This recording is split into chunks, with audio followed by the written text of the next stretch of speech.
Doctor ముందుగా అంటే చాలా రకాల డిసీజెస్ గురించి మనం చూస్తూ ఉంటాం. అందరినీ అంటే నాకు తెలిసిన వరకైతే ఎక్కువగా భయపెట్టే ఒక డిసీజ్ అంటే క్యాన్సర్ అని చాలామంది భయపడుతుంటారు. క్యాన్సర్ వన్స్ వచ్చిన తర్వాత చాలా ఇబ్బందిగా ఉంటుంది. రకరకాలు చెప్తుంటారు. అసలు క్యాన్సర్ అంటే ఏంటి? ఎందుకొస్తుంది? అసలు క్యాన్సర్ అంటే బేసికలీ బాడీలో ఉన్న సెల్స్ అన్‌కంట్రోల్డ్‌గా డివైడ్ అవుతూ పోతాయి. అంటే నార్మల్లీ మన బాడీలో ఉన్న సెల్ డివిజన్ అంటే ఒక సెల్ ఎప్పుడు డివైడ్ అవ్వాలి, మల్టిప్లై అవ్వాలి. అది ఒక టైట్‌లీ కంట్రోల్డ్ ప్రాసెస్ ఉంటది. అంటే మన బాడీ నుంచి సిగ్నల్స్ ఉన్నప్పుడే ఆ సెల్స్ డివైడ్ అవ్వాలి. సిగ్నల్స్ లేనప్పుడు ఆ సెల్ డివిజన్ ఆగిపోవాలి. సెకండ్, ఏదైనా సెల్స్‌లో జెనెటిక్ మెటీరియల్ అంటే లోపల ఉన్న జెనెటిక్ జీన్స్ లెవెల్‌లో ఎప్పుడైనా ఏమైనా డ్యామేజెస్ జరిగినాయి, చిన్న చిన్న మ్యూటేషన్ జరిగినాయి, లేకుంటే సెల్స్ ఏజ్ అయినప్పుడు ఆ cells normally cell death apoptosis అంటే సెల్ డెత్ అయిపోయి ఆ బాడీ నుంచి అవి క్లియర్ అయిపోవాలి. బేసికలీ ఇదంతా బాడీ వెరీ టైట్‌లీ కంట్రోల్ చేసుకుంటుంది. ఈ ప్రాసెస్ ఒక ఫ్యాక్టరీ లాగా కంట్రోల్డ్ ప్రాసెస్ ఉంటది. కానీ ఎప్పుడు ఈ సెల్ డివిజన్ బాడీలో ఉన్న సిగ్నల్స్‌కి వినకుండా అవుతూ పోతుంది. అంటే సిగ్నల్స్ లేనప్పుడు కూడా ఆ సెల్స్ మల్టిప్లై అయ్యి గ్రోత్స్ లాగా ఫార్మ్ అయితాయి. లేకుంటే చెడిపోయిన సెల్స్ కూడా డెత్ అవ్వట్లేదు. సో, అలాంటి ఇమ్మార్టాలిటీ లాంటిది సిట్యుయేషన్ వచ్చినప్పుడు దాన్ని మనము క్యాన్సర్ సెల్ అంటాము. సో, ఇప్పుడు బేసికలీ ఆ క్యాన్సర్ సెల్ టెండెన్సీ ఏముంటుంది? నార్మల్లీ బాడీ సిగ్నల్స్ వినకుండా పెరగాలి, మల్టిప్లై అవ్వాలి, లంప్స్ లాగా తయారవ్వాలి అండ్ రక్త కణాల ద్వారా, లింఫ్ కణాల ద్వారా స్ప్రెడ్ అవ్వాలి. సో, అలాంటి సిట్యుయేషన్‌కి మనము ఒక మాలిగ్నెంట్ సెల్ లేకుంటే క్యాన్సర్ సిట్యుయేషన్ అంటాం. సో, బేసికలీ ఇది ఎందుకు రావాలంటే ఆ సెల్ లెవెల్‌లో జెనో లెవెల్‌లో మనకు ఎక్కడైనా మ్యూటేషన్స్ జరిగినప్పుడు అది కూడా రిపీటెడ్ కొన్ని ఇంపార్టెంట్ జీన్స్ అంటే కొన్ని ఇంపార్టెంట్ జీన్స్ ఈ ట్యూమర్స్‌ని సప్రెస్ చేస్తాయి. అంటే ఇలాంటి సిట్యుయేషన్ రాకుండా చూసుకుంటాయి. పోలీస్‌మెన్ లాగా. ఆ పోలీస్‌మెన్‌ది కంట్రోల్ మన బాడీలో లేదు. అంటే ద ఇంపార్టెంట్ జీన్స్ ఈ సెల్ డివిజన్ ఏం కంట్రోల్ చేస్తే ఆ జీన్స్‌లోనే మ్యూటేషన్ రావాలి. అప్పుడు ఇలాంటి సిట్యుయేషన్ రావచ్చు. ఆర్ వేరే important jeans where you know tumour activating jeans అప్పుడు కూడా ఇలాంటి సిట్యుయేషన్స్ రావచ్చు. సో, ఐదర్ ట్యూమర్ సప్రెస్ కాదు ఆర్ ట్యూమర్ సెల్స్ యాక్టివేట్ అయినాయి. ఈ 2 సిట్యుయేషన్స్‌లో ఏదైనా తేడా ఉన్నప్పుడు మనకు క్యాన్సర్ సిట్యుయేషన్ వస్తుంది. సో డాక్టర్ అయితే క్యాన్సర్ అనేది ఎన్ని రకాలు ఉంటుంది? క్యాన్సర్ అంటే చూడండి, నియర్లీ మాలిగ్నెంట్ క్యాన్సర్ చూస్తే ప్రతి పార్ట్ ఆఫ్ బాడీలో క్యాన్సర్ వచ్చే అవకాశాలు ఉంటాయి. పైనుంచి కింద వరకు చూసినప్పుడు బ్రెయిన్ ట్యూమర్స్, దవడలో క్యాన్సర్స్, ముక్కులో క్యాన్సర్స్, నేజోఫారింజియల్ ట్యూమర్స్, ఓరల్ క్యాన్సర్స్. మన కంట్రీలో మోస్ట్ కామన్ క్యాన్సర్ మన దవడలో ఆర్ నోట్లో వచ్చిన క్యాన్సర్స్. అండ్ థైరాయిడ్‌లో క్యాన్సర్స్, పారోటిడ్ గ్లాండ్‌లో క్యాన్సర్, స్కిన్‌లో క్యాన్సర్స్. మోస్ట్ కామన్ క్యాన్సర్ మళ్ళీ విమెన్‌లో breast cancer, lung cancer and ఇంకా ఇంపార్టెంట్ పేగులో వచ్చిన క్యాన్సర్, స్టమక్ క్యాన్సర్, మన అన్నవాహికల్లో ఉన్న oesophageal cancer or food pipe cancer, పెద్ద పేగులో ఉన్న క్యాన్సర్స్, గైనిక్ క్యాన్సర్స్, కిడ్నీలో క్యాన్సర్. సో, ప్రతి పార్ట్ ఆఫ్ బాడీలో క్యాన్సర్ వచ్చే అవకాశాలు ఉంటాయి. కానీ no two cancers are same. అంటే ఒక క్యాన్సర్ వచ్చిందంటే దానికి జనాలు భయపడి నాకు ఎండ్ వచ్చేసింది, మళ్ళీ ఇప్పుడు ఒక డెత్ సెంటెన్స్ లాగా అనుకుంటారు. ఏ 2 క్యాన్సర్స్ సేమ్ సమానంగా ఉండవు. అండ్ ఆ సేమ్ క్యాన్సర్ కూడా ఇద్దరిలో ఉన్నప్పుడు సేమ్ అవుట్‌కమ్స్ ఉండవు. సో, దాంట్లో కూడా చాలా డిఫరెంట్ ఆస్పెక్ట్స్ ఉంటాయి. మనం క్యాన్సర్ ఏ స్టేజ్‌లో కనుక్కున్నాము, ఎంతవరకు స్ప్రెడ్ అయింది, ఎంతవరకు అగ్రెసివ్ ఉంది, ఆ సెల్స్ మామూలుగా స్లోలీ డివైడ్ అయిన సెల్స్ ఉన్నాయా, లేకుంటే ఫాస్ట్ డివైడ్ అయ్యి అగ్రెసివ్ సెల్స్ ఉన్నాయా. సో, దాంట్లో కూడా మనకు ఫ్యామిలీ హిస్టరీ ఏమైనా ఉందా, మనకు రిస్క్ ఫ్యాక్టర్స్ వల్ల మనకు ఎంతవరకు డ్యామేజ్ జరిగింది. సో, ఈ అన్ని ఫ్యాక్టర్స్ వల్ల మనకు అవుట్‌కమ్స్ కూడా డిసైడ్ అవుతాయి. సో, తొందరగా క్యాన్సర్ కనుక్కున్నాము, గుర్తించుకున్నామంటే క్యూర్ అయ్యే ఛాన్సెస్ కూడా బాగా పెరుగుతాయి. And cancer is not a death sentence. అది ఆ మెసేజ్ జనాలకి అర్థం కావాలి. క్యాన్సర్ సెల్ అనేది బాడీలోకి ఎంటర్ అయిన తర్వాత చాలామంది ఇనిషియల్ స్టేజ్‌లో గుర్తించలేని పరిస్థితిలో ఉంటారు. Any Yes. Type of cancer Yes. నాకు తెలిసిన వరకు అయితే. అవును, అవును. సో మీరు చెప్పారు త్వరగా Hmm. గుర్తిస్తే క్యూర్ అయ్యే ఛాన్సెస్ ఎక్కువ ఉంటాయి, Yes, ట్రీట్మెంట్ definitely. కూడా బాగుంటుందని చెప్పి. సో క్యాన్సర్ని ఫస్ట్ సెల్ అని మన బాడీలోకి ఎంటర్ అవగానే గుర్తించే అవకాశాలు అసలు ఉంటాయా? బేసికలీ బాడీలో ఉన్న సెల్స్లోనే ఈ మార్పులు వస్తాయి. Hmm. సో కొన్ని థింగ్స్ ఉన్నాయి, అంటే క్యాన్సర్ సిమ్టమ్స్ వచ్చే ముందే మనము క్యాన్సర్ని గుర్తించుకోవాలంటే ఒక హెల్దీ పర్సన్, అంటే ఎవరికి ఏ ఇబ్బంది లేదు, వాళ్ళు వెళ్ళి కొన్ని టెస్ట్లు చేయించుకోవాలి. Hmm. దాన్ని మనము స్క్రీనింగ్ టెస్ట్ అంటాము. అంటే screening is for a healthy person. Commonly screening test కొన్ని క్యాన్సర్స్కి ఉన్నాయి which are proven, and screening చేసినప్పుడు నియర్లీ 90% మనం క్యాన్సర్ని ఐదర్ ప్రీ క్యాన్సరస్ స్టేజ్లో ఆ సెల్స్ని కనుక్కోవచ్చు, లేకుంటే అర్లీ స్టేజ్లో కనుక్కునే అవకాశాలు ఉంటాయి. మోస్ట్ కామన్లీ మనకు నోట్లో వచ్చిన క్యాన్సర్స్ అనుకోండి, Hmm. ఒక హెల్త్ కేర్ ఫిజిషియన్ దగ్గరికి వెళ్ళి or even local workers village లెవెల్లో కూడా ఒక అంగన్వాడీ వర్కర్ దగ్గర కూడా వెళ్ళి ఒక ప్రాపర్గా నోట్లో ఉన్న చెకప్ చేయించుకోవచ్చు. Hmm. చిన్న అల్సర్స్, పుండ్లు ఉన్నాయి, గ్రోత్స్ ఉన్నాయి, నోరు తెరవడానికి ఇబ్బంది ఉంది, ఇలాంటి థింగ్స్ మనము తొందరగా కనుక్కోవచ్చు. ప్రీ క్యాన్సరస్ లీజన్స్ ఉంటాయి, కొన్ని క్యాన్సర్ రాకముందే కొన్ని బాడీలో చేంజెస్ ఉంటాయి, Hmm. అవి కూడా కనుక్కోవచ్చు. సో అదైతే వెరీ సింపుల్ ఎగ్జామినేషన్. దాని తర్వాత నెక్స్ట్ బ్రెస్ట్ క్యాన్సర్ ఆ రూమ్లో వచ్చిన cancer world wide most common cancer విమెన్లో, అండ్ ఈవెన్ మన భారతదేశంలో కూడా unfortunately it is the most common cancer in women, and ఈ నంబర్స్ పెరుగుతా పోతుంది. సో బ్రెస్ట్ క్యాన్సర్కి మోస్ట్ మనము చేయించుకునే స్క్రీనింగ్ టెస్ట్ అనుకుంటే ఒక ప్రాపర్ మ్యామోగ్రామ్. Mhm. అంటే మ్యామోగ్రామ్ ఎవరు చేయించుకోవాలి? మ్యామోగ్రామ్ ఈజ్ బేసికలీ ఒక proper x-ray of the breast with an ultrasound. ఈ ఎక్స్రే చేసినప్పుడు మనకు బాడీలో ఉన్న బ్రెస్ట్లో ఉన్న సెల్స్లో ఎప్పుడైనా చిన్న మార్పులు వచ్చినాయి, అవి హార్డ్లీ 1-2 millimeter సైజ్లో కూడా ఉండొచ్చు. జస్ట్ చిన్న కాల్షియం లాంటి డిపాజిట్స్, అవి చేతికి తగలవు. అది లంప్ లాగా 1 సెంటీమీటర్ 2 సెంటీమీటర్ వరకు పెరిగే వరకు మనకు చేతికి తగలవు. సో అలాంటి సిచ్యువేషన్లో కూడా ఒక మ్యామోగ్రామ్ కనుక్కోవచ్చు. Hmm.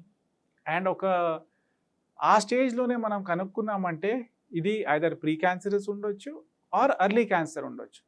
అండ్ అలాంటి సిచ్యువేషన్లో క్యూర్ అయ్యే అవకాశాలు మోర్ దెన్ 95% ఉంటాయి. ప్రతి స్త్రీ 40 సంవత్సరాల తర్వాత వెళ్ళి 1-2 సంవత్సరాలకు ఒక మ్యామోగ్రామ్ చేయించుకోవాలి. Hmm.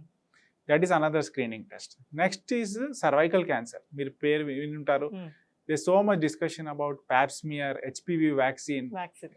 So one thing is prevention. అంటే ఇలాంటి సిచ్యువేషన్ రాకుండా చూసుకోవాలంటే 9 to 14 years చిన్న వయసులో ఉన్నప్పుడే ప్రతి గర్ల్ అండ్ బాయ్ ఇద్దరికి హెచ్పివి వ్యాక్సినేషన్ చేయవచ్చు.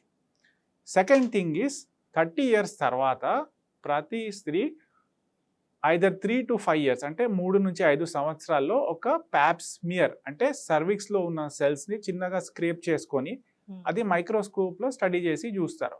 ఈ సెల్స్లో ఏమైనా క్యాన్సర్ లాంటి అవకాశాలు మార్పులు వస్తున్నాయా లేదా, అండ్ అది సెల్ లెవెల్లో. సో మనకు అవి మైక్రోస్కోప్లోనే తెలుస్తాయి. సో ఈ టెస్ట్ కూడా ఒక హెల్దీ పర్సన్కే ఉంది. సో మనకు లేదు, నాకు ఇబ్బంది ఏమీ లేదు, నాకు ఏమైనా ఇబ్బంది ఉన్నప్పుడే నేను వెళ్ళి చెకప్ చేయించుకున్నానంటే ఈ జనాలు యూజువలీ ఆ ఫేస్ మిస్ అయిపోతారు. అండ్ ఒక ప్రీ క్యాన్సరస్ నార్మల్ సెల్ ఒక క్యాన్సర్ లాంటిది మొత్తం మార్పు రావాలంటే నియర్లీ 5 to 10 years పడతాయి ఈ సర్వైకల్ క్యాన్సర్లో. సో అదొక పెద్ద పీరియడ్ అండి. నియర్లీ 10 years పీరియడ్లో మనకు ఒక 3 సంవత్సరాల 5 సంవత్సరాల్లో ఒక చిన్న హార్డ్లీ 2 minutes పడుతుంది ఒక ప్యాప్ స్మియర్ చేయించుకోవడానికి. సో అదొక very important test. Other screening test మన పెద్ద పేగులో or colon cancer. Colon cancer కోసము కామన్లీ ఐదర్ స్టూల్ టెస్ట్ చేసుకోవచ్చు. అంటే స్టూల్లో మన మోషన్లో ఏమైనా కంటికి కనిపించకుండా ఒకల్ట్ బ్లడ్ అంటే కంటికి కనిపించకుండా బ్లడ్ ఏమైనా పడుతుందా లేదా, అలాంటి స్టూల్ టెస్ట్ ఉన్నాయి. అవి 2 సంవత్సరాలకి 3 సంవత్సరాలకి చేసుకోవచ్చు. దానికంటే బెటర్ ఒక కోలోనోస్కోపీ అంటే కింద నుంచి కెమెరా పాస్ చేసి టీవీలో చక్కగా రియల్ టైంలో చూసుకొని చిన్న పురుపులు లాంటి పాలిప్స్ ఏమైనా ఉంటే సేమ్ టైంలో తీసేసినప్పుడు ఆ పాలిప్స్ మళ్ళీ క్యాన్సర్ రాకుండా ఉంటుంది. మనకు ఒక క్యాన్సర్ ప్రివెంట్ అయినట్టు. మిగతా పేగు క్లీన్గా ఉందా లేదా చూసుకోవడానికి కూడా చాలా యూస్ఫుల్గా ఉంటుంది.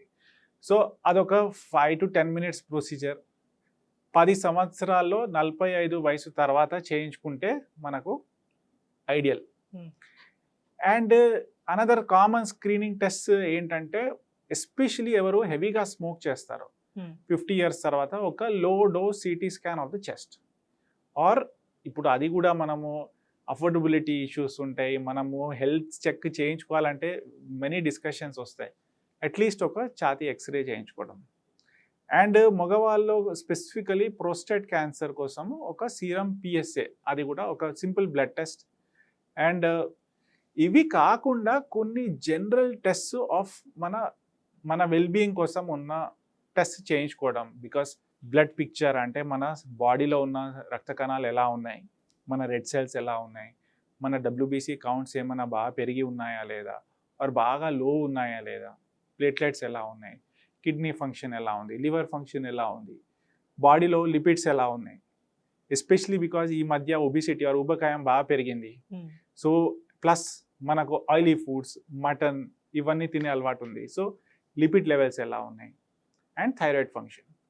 ఈ కామన్లీ ఉన్న టెస్ట్ చేయించుకుంటే మనం అట్లీస్ట్ తొందరగా గుర్తించుకోవచ్చు, క్యాన్సర్ రాకముందే మనం పట్టుకోవచ్చు.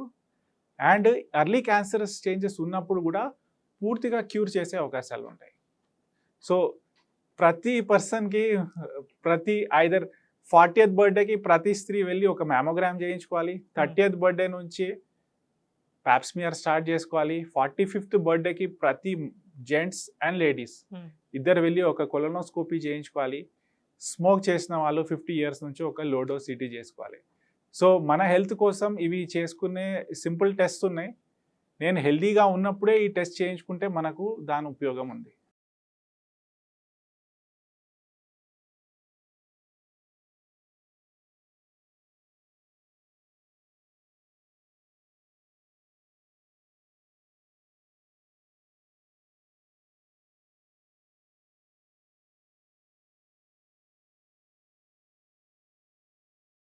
క్యాన్సర్ గురించి, క్యాన్సర్ టైప్స్ మీరు చెప్పినప్పుడు బ్రెస్ట్ క్యాన్సర్, లంగ్ క్యాన్సర్ ఇవి చెప్పారు కదా. సో బ్రెస్ట్ క్యాన్సర్ గురించి కొన్ని విషయాలు చెప్పారు మీరు. అది ఏ ఏజ్లో ఉన్న విమెన్కి వచ్చే ఛాన్సెస్ ఎక్కువ ఉంటాయి, దాని సిమ్టమ్స్ ఎలా ఉంటాయి? Commonly breast cancer previously post menopausal women, అంటే పీరియడ్స్ ఆగిపోయిన తర్వాత స్త్రీలో ఎక్కువగా కనిపించేది. బికాస్ ఆ లెవెల్లో మెనోపాజ్ వచ్చిన తర్వాత హార్మోన్ లెవెల్స్ డౌన్ అవుతాయి. కానీ basically breast cancer is a hormone dependent cancer. మనకు బాడీలో ఈస్ట్రోజన్ లెవెల్స్ బాగా ఎక్కువగా ఉన్నప్పుడు ఆ బ్రెస్ట్ క్యాన్సర్ సెల్స్కి బాగా ఫ్యూయల్ లాగా ఉంటుంది, అంటే ఫుడ్ లాగా ఉంటుంది, పెరగాలని మోటివేషన్ లాగా ఉంటుంది. దానికి ఉన్న రిస్క్ ఫ్యాక్టర్స్ ఆలోచిస్తే బాడీలో ఈస్ట్రోజన్ ఎక్స్పోజర్ ఎక్కువగా ఉన్నప్పుడు ఇలాంటి క్యాన్సర్ రిస్క్ పెరుగుతుంది. సో కామన్లీ ఈస్ట్రోజన్ ఎక్స్పోజర్ ఎప్పుడు ఎక్కువగా ఉంటుంది, ఎప్పుడు మనకు మెనార్కీ అంటే పీరియడ్స్ బాగా అర్లీగా స్టార్ట్ అయినాయి, 10 years 10 సంవత్సరాల నుంచి 10-11 years నుంచే స్టార్ట్ అయినాయి. ఆర్ పీరియడ్స్ ఆగిపోలేదు, ఎక్కువ సంవత్సరాలు ఇంకా 50-55 వరకు పీరియడ్స్ కంటిన్యూ అవుతుంది, అంటే మనకు లాంగ్ డ్యూరేషన్ ఆఫ్ ఎక్స్పోజర్ ఉంది. అది కాకుండా ప్రెగ్నెన్సీ అంటే సంతానం లేనప్పుడు నల్లి ప్యారిటీ, బికాస్ ప్రెగ్నెన్సీ ఉన్నప్పుడు బాడీలో ఈస్ట్రోజన్ తగ్గుతుంది, ప్రొజెస్టిరోన్ ఆ ప్రెగ్నెన్సీ మెయింటైన్ చేసుకుంటుంది.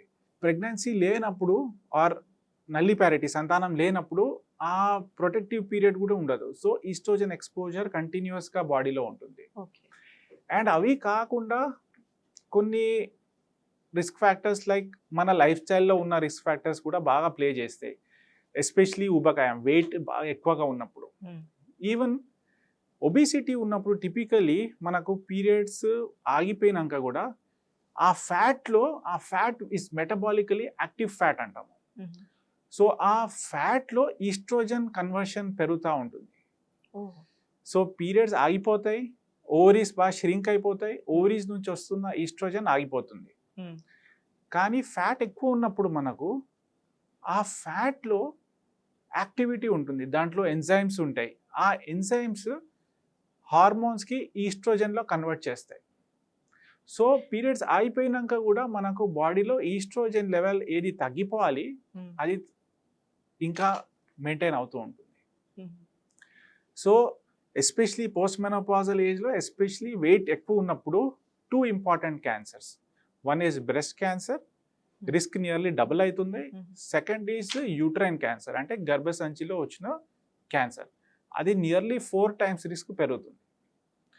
Next important cancer risk factor ఏంటంటే మన జెనెటిక్స్. అంటే మన వంశపారంలో మన పేరెంట్స్ నుంచి వచ్చిన జీన్స్, ఎస్పెషలీ BRCA జీన్ మీరు వినుంటారు, బ్రాకా జీన్, ఇలాంటి జీన్స్లో మ్యూటేషన్స్ ఉన్నప్పుడు చిన్న వయసులో కూడా మనకు బ్రెస్ట్ క్యాన్సర్ రిస్క్ పెరుగుతుంది. అండ్ ఆల్కహాల్ మనం మందు తీసుకున్నప్పుడు, ఎక్సర్సైజ్ లేనప్పుడు, నిద్ర సరిగా లేనప్పుడు, స్ట్రెస్ ఉన్నప్పుడు, జంక్ ఫుడ్స్, స్మోకింగ్, ఇవన్నీ మనకు కాంట్రిబ్యూట్ చేస్తాయి. సో హెల్దీగా ఉండాలంటే మన వెయిట్ కంట్రోల్లో పెట్టుకోవడం, జంక్ ఫుడ్ అవాయిడ్ చేయడం, స్మోకింగ్, ఆల్కహాల్ నుంచి ఎంత దూరం ఉన్నా అంత మంచిది. And breast feed, especially again మనం ప్రెగ్నెన్సీలో ఎలా మనకు ప్రొటెక్షన్ ఉండే, బ్రెస్ట్ ఫీడ్ చేసినప్పుడు కూడా బ్రెస్ట్ క్యాన్సర్కి is very protective. So breast feed చేయనప్పుడు బిజీ లైఫ్ స్టైల్ వల్ల or whatever personal reasons వల్ల అప్పుడు కూడా కొంచెం రిస్క్ పెరిగే అవకాశాలు ఉంటాయి. సో కామన్లీ ఈ ఫ్యాక్టర్స్లో ఒక ఫ్యాక్టర్ వల్ల మనము కంపల్సరీ క్యాన్సర్ వస్తుందని లేదు, కానీ when multiple factors play a role, అంటే ఈ మల్టిపుల్ ఫ్యాక్టర్స్ కాంబినేషన్ ఎక్కడ ఆ రోల్ ప్లే చేసి ఆ జెనెటిక్ లెవెల్లో క్యాన్సర్ మార్పులు వచ్చే అవకాశాలు పెరుగుతాయి.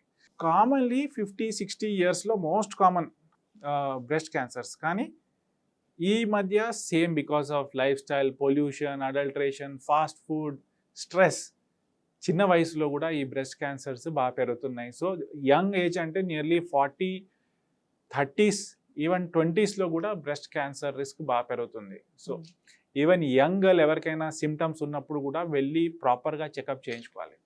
సో మోస్ట్ కామన్ సిమ్టమ్స్ ఏమి ఉంటాయి మీరు అడిగిన next question was what are the symptoms.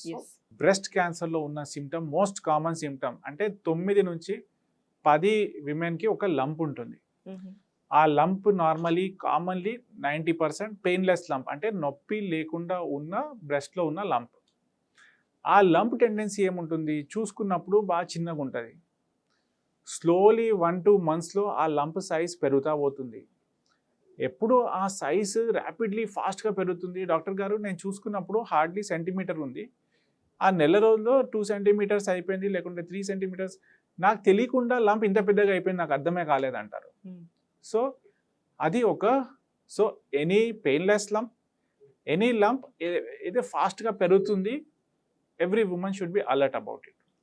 Lump పెరగడం. సెకండ్ థింగ్ ఈస్ ఆ లంప్తో పాటు కొన్ని చిన్న అప్పుడప్పుడు పెయిన్ కూడా ఉండే అవకాశాలు ఉంటాయి. స్కిన్లో చేంజెస్, అంటే స్కిన్లో రెడ్డిష్గా అయిపోవడం, లేకుంటే స్కిన్ పైన అల్సర్ రావడం, లేకుంటే స్కిన్ బాగా థిక్ అయిపోవడం. అండ్ మన ఆరెంజ్ స్కిన్ ఎలా ఉంటుంది, ఆరెంజ్ పీల్లో బాగా థిక్ స్కిన్, దాంట్లో చిన్న బ్లాక్ పోర్స్ లాగా కనపడతాయి, అలాంటి సిచ్యువేషన్. ఆర్ ఎప్పుడైనా నిపుల్ నుంచి డిశ్చార్జ్ ఉంది, commonly nipple discharge is very common, కానీ ఎప్పుడైనా బ్లడీ డిశ్చార్జ్ ఉంది, ఫ్రెష్ ఆన్సెట్ డిశ్చార్జ్ ఉంది, అంటే ఇంతకుముందు లేకుండే కానీ కొత్త స్టార్ట్ అయినప్పుడు, ఆర్ బ్రెస్ట్ సడన్లీ సైజ్ బాగా పెరిగిపోయింది, ఒక సైజ్ ఉండే కానీ హార్డ్లీ 1-2 monthsలో 2 బ్రెస్ట్లో ఒక బ్రెస్ట్ సైజ్ ఫాస్ట్గా పెరిగిపోయింది, లంప్ లేనప్పుడు కూడా. ఆర్ బ్రెస్ట్లో ప్రాబ్లమ్స్ ఏం లేవు కానీ చంకలో గ్లాండ్స్ లాగా, ఆర్మ్ పిట్స్లో కూడా లంప్స్ లాగా కనపడుతున్నాయి. So these are very common symptoms and women ignore చేస్తారు, తగ్గిపోతుంది అనుకుంటారు, చెప్పుకోవడానికి భయపడతారు, చెప్పుకోవడానికి సిగ్గుపడతారు, వెళ్ళి నేను చెకప్ చేయించుకుంటే అదే ఉందా అని భయపడతారు. సో అలా భయపడొద్దు. ఇలాంటి ఏదైనా సిమ్టమ్ ఉన్నప్పుడు త్వరగా వెళ్ళి ప్రాపర్గా చెకప్ చేయించుకొని ఉన్నప్పుడు దాన్ని అర్లీగా డయాగ్నోస్ చేయడం ఇంపార్టెంట్. లేదు అనుకుంటే అట్లీస్ట్ మనం ప్రశాంతంగా రెగ్యులర్ ఫాలోఅప్లో ఉండొచ్చు. సో ఏదైనా ఇష్యూ ఉన్నప్పుడు ఆ టైంలోనే, సేమ్ టైంలోనే క్లియర్ చేసుకోవడం ఇంపార్టెంట్.